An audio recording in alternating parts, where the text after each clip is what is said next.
There's a moment, maybe you felt it, when you're halfway through doing something and you catch yourself, not because you decided to stop, but because you realize you didn't decide to start. You were already 10 minutes deep into scrolling, or halfway into that second drink, or saying yes when you meant no again. It didn't feel like a choice. It felt automatic, like your body was doing something and just forgot to loop your mind in. And the scary part is, you're not wrong. Because the truth is, a lot of what you think is you isn't. It's a ghost, an echo, a reflex older than civilization, millions of years of blind trial and error packed into flesh. Not what do I want, but what kept my ancestors alive long enough to reproduce? Not what's right, but what kept me in the tribe? That's what's running under the hood. And it's not evil, it's not even dumb. It's just outdated. Brutally efficient, but built for a world that doesn't exist anymore. The question is, what happens when you run Stone Age software on a modern brain? Let's find out. We talk like we're in charge. I chose this. I feel that. I want... But what if most of that isn't really you talking? What if it's just code? Old code, instincts, reflexes, stuff written into your nervous system long before you had a name. You crave approval.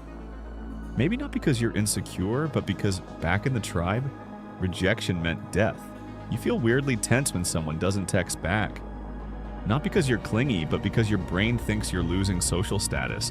And status used to be tied to food, safety, survival. You feel drawn to someone across the room, even though you don't believe in love at first sight? That's a mating algorithm, not poetry. The brain's not one big you, it's a patchwork of parts, mini programs, each one solving a different ancient problem. Fear, food, sex, belonging. You think you're a unified person making thoughtful decisions?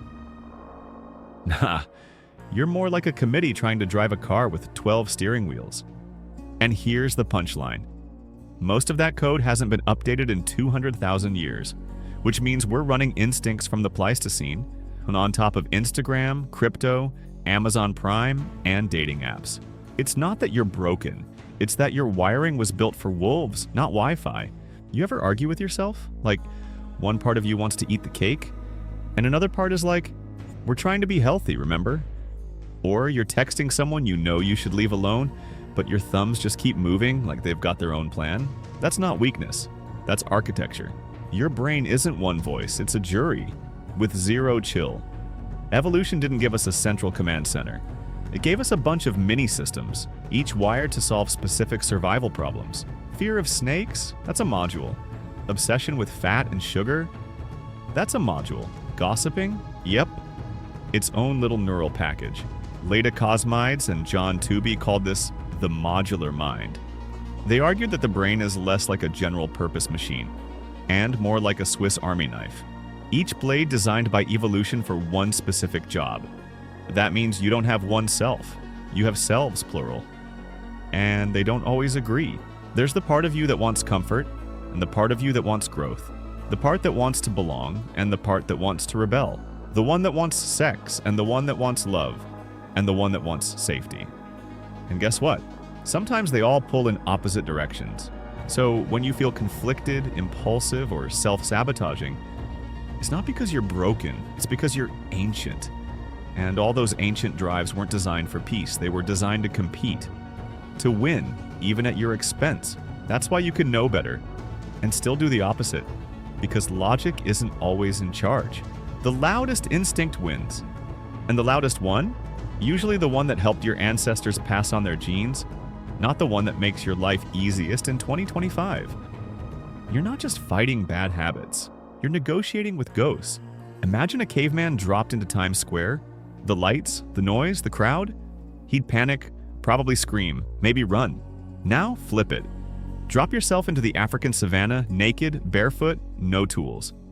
You'd die before sunset. But here's the twist. Your brain is still wired for his world. That's mismatch theory. It's the idea that evolution is slow, but culture changes fast. Too fast. We're walking around with Stone Age instincts, trying to play by 21st century rules. And that creates problems. Like, You crave sugar. You're not weak. Your ancestors needed sugar bad. It meant energy, survival. Back then, fruit wasn't unlimited. You had to chase it down or climb a tree. Now it's in your kitchen disguised as cereal, candy, soda. No effort, no limit. Or think about social media. That little spike of validation when someone likes your post. That's your tribe smiling at you. Except your brain doesn't know the difference between hundreds of people you'll never meet and the people who might save you from starving. Same with status, same with outrage, same with dating. What used to be high-stakes tribal competition is now Tinder. Swipe left, swipe right, no real danger. But your mind reacts like everything is life or death. That's why it all feels so intense. Why rejection hits like a car crash. Why you can spiral from one dumb comment online. Why you binge, or overthink, or ghost people you like. Because the system running you wasn't designed for abundance. It was designed for survival, scarcity, simplicity. In this world, it's too much. So you short circuit. That's not a personal flaw, that's biology. Out of place, out of time, doing its best in a world it never saw coming. You're not behind, you're actually ahead. Evolution just hasn't caught up yet. You ever wonder why dating feels like a game you didn't agree to play? Like, you say you want something simple, but it's never actually simple? That's because attraction isn't clean. It's not even modern. It's ancient strategy, still running under the surface. Here's the blunt version. Men and women evolved with different reproductive risks. For women, the cost of a mistake was high. 9 months, childbirth, years of vulnerability. For men, the biological cost of sex was, what, like a teaspoon? So over time, the pressure shaped different instincts. Women evolved to filter harder, look for loyalty, stability, cues that a man would stick around. Men evolved to notice signs of fertility, youth, symmetry, clear skin, and historically to spread genes wide. That doesn't mean every man is a cheater or every woman is a gold digger. Don't flatten it like that. It means there are tendencies, pressures baked into the nervous system. David Buss called it conflict between the sexes. Because even when we say we want the same thing, our biology often plays tug of war beneath the surface. You see it on dating apps. Guys swiping like it's a numbers game, women filtering like their life depends on it. Because for millennia, it kinda did. And then there's short-term versus long-term strategy. Some people cheat not because they're evil, but because their brain's running a legacy setting. Maximize reproductive opportunity. It's not moral, it's not fair, but it is part of the code. Sarah Hrdy pushed back on this too. She showed that women aren't passive. They have their own evolutionary strategies. Sometimes that means mate switching. Sometimes it's securing multiple types of investment. It's complicated. But the point is, sex isn't just sex. Desire isn't random. And your dating history probably says more about evolutionary algorithms than you want it to. So the next time someone ghosts you or breadcrumbed you or made you feel like you were in a war with your own feelings, just remember, your brain is trying to play chess with pieces designed for a different board. You held the door open. You gave to charity. You texted back even when you were drained. Did you do it because you're a good person? Or because someone was watching?